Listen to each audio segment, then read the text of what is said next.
দেখো ফুলকপির রোস্টটা অলমোস্ট হয়ে গেছে, তো আমি নামিয়ে দিলাম। এই রকম একটা অসাধারণ ফুলকপির রোস্ট, মানে সত্যি এটা অসাধারণ লাগে খেতে। বানাবে এটা রুটি ভাত সবার সাথে চলে, বা বাইরে কোথাও যাচ্ছ আর একটু ঘন ঘন করে নিয়ে গিয়েও এটা খুব সুন্দরভাবে খেতে পারবে।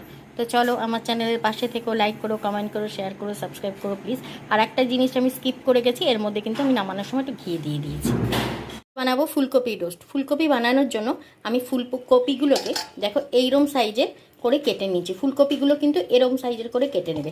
অনেকে ফুলকপি ভাপিয়ে জল ফেলে দেয়, কিন্তু আমি ফুলকপিগুলোকে খুব ভালো করে ভেজে নিই। ফুলকপি ভাপিয়ে জল ফেলে দিলে কি হয়, এরকম গ্যাদা গ্যাদা হয়ে যায়, কিন্তু ফুলকপি ভাজিয়ে মানে ভেজে করলে খুব সুন্দর টেস্ট হয়। তো চলো এবার দেখাই। আর ফুলকপির রোস্টে কিন্তু কোনো হলুদ দেওয়া যাবে না। দেখো আমি এখানে সাদা তেল দিয়ে দিয়েছি, আর এই রান্নাটা পুরোই সাদা তেলে করতে হবে। সাদা তেলটাকে খুব ভালো করে গরম করে নিতে হবে। নুন মাখিয়ে ফুলকপিগুলোকে আমি ভাজতে দিয়ে দিয়েছি। দেখো কপিগুলো এরকম হালকা হালকা লাল করে আমরা ভেজে তুলে নেব। দেখো আমি এখানে নারকেল কুড়িয়ে রেখেছি, আর এর মধ্যে পোস্ত কাজু কিশমিশ একসাথে ভিজিয়ে রেখেছি। আমার মেন দুটো উপাদান, নারকেলের দুধ আর পোস্ত কাজু কিশমিশ বাটা, এই দিয়েই ফুলকপির রোস্টটা আমি করব। দেখো এই কাজু কিশমিশ, এখানে কাজু কিশমিশ পোস্ত আছে, এটা একসাথে আমি মিক্সিতে এই মিক্সি জারে আমি পেস্ট। দেখো এখানে কাজু কিশমিশ পোস্তটাও বেটে নিয়েছি, আর এখানে নারকেলটাকেও আমি পেস্ট করে নিয়েছি। এই নারকেলটা দিয়ে দুধ বার হবে। এবারে কড়ার মধ্যে তেল আছে, আর একটু তেল দিয়ে এর মধ্যে জিরে তেজপাতা আর শুকনো লঙ্কা ফোড়ন দেবো। গোটা জিরে তেজপাতা শুকনো লঙ্কা ফোড়ন দিয়েছি, তার মধ্যে একটু গোটা গরম মশলাও ফোড়নে দিয়ে দেবো।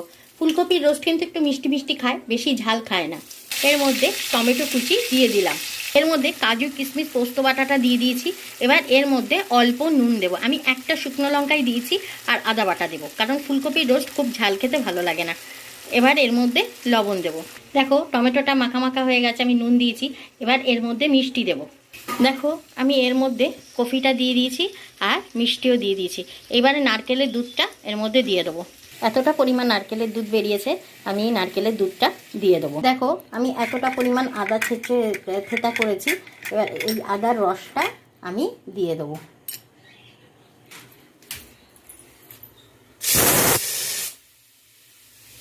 এ দেখো আমি এতটা পরিমাণ আদার রস আমি এর মধ্যে দিয়ে দিলাম। এবার আমি একটু ঢাকা চাপা দিয়ে দেবো, দিয়ে আঁচটা বাড়িয়ে দেবো। আমাকে মাঝে নুন মিষ্টিটা দেখে নিতে হবে কেমন আছে। এবার আমি ঢাকা চাপা দিয়ে একটু আঁচটা বাড়িয়ে দিলাম। এবার নামিয়ে তোমাদেরকে দেখাচ্ছি।